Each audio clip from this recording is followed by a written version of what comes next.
મહત્વનો અને આનંદમય દિવસ છે. ભારતીય જનતા પાર્ટી તરફથી અમને આપવામાં આવેલો મેન્ડેટ અમે પ્રજા સમક્ષ આજે જઈશું અને વિકાસની ગાથાને આગળ વધારીશું. વિકાસના કામોને લઈને ભારતીય જનતા પાર્ટી છે કે ખોટા ફોર્મ ભરીને ખાલી આ નહીં કરવું જોઈએ. એની જગ્યા પર ભારતીય જનતા પાર્ટીની વિકાસ ગાથામાં તમારે પણ જોડાવવું જોઈએ. ભારત માતા કી જય, વંદે માતરમ. 5 વર્ષમાં શું કામ આવનારા સમય શું બાકી કામ ખાસ કરીને હું મારા વોર્ડ વિશેની વાત કરું તો અમે જૂના તળ સિટીમાં રહેવાવાળા છીએ. વોર્ડ નંબર 13 એ જૂનો કોટ વિસ્તાર છે.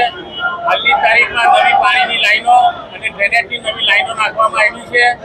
એ સિવાય આપણે ગાંધી સ્મૃતિ ભવનને નવું રિનોવેશન કરવામાં આવ્યું છે, નવું કરવામાં આવ્યું છે. એની સાથે આપણે જોઈએ તો ડીકેએમ હોસ્પિટલ છે, એને નવી 50 બેડની હોસ્પિટલ ત્યાં આગળ કરવામાં આવી છે.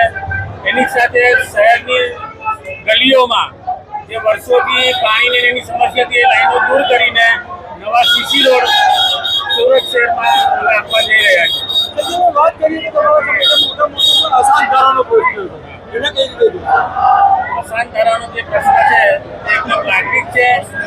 એને લઈને રહેનારા જૂના સુરતીઓ ઘણા હેરાન થાય છે. એને લઈને જે સરકાર દ્વારા કરવામાં આવ્યું છે તે ઘણું યોગ્ય અને સુંદર આયોજન. 30 વર્ષથી સરકાર જે અસાન ધારા તમે કહો છો કે સુરતીઓ હેરાન થાય છે, એનો નિવાડો નથી આવતો, એને શું કહો છો? શહેરની ભૌગોલિક પરિસ્થિતિ જેમ તમે જોઈ રહ્યા છો કે શહેર વિકસિત થઈ રહ્યું છે.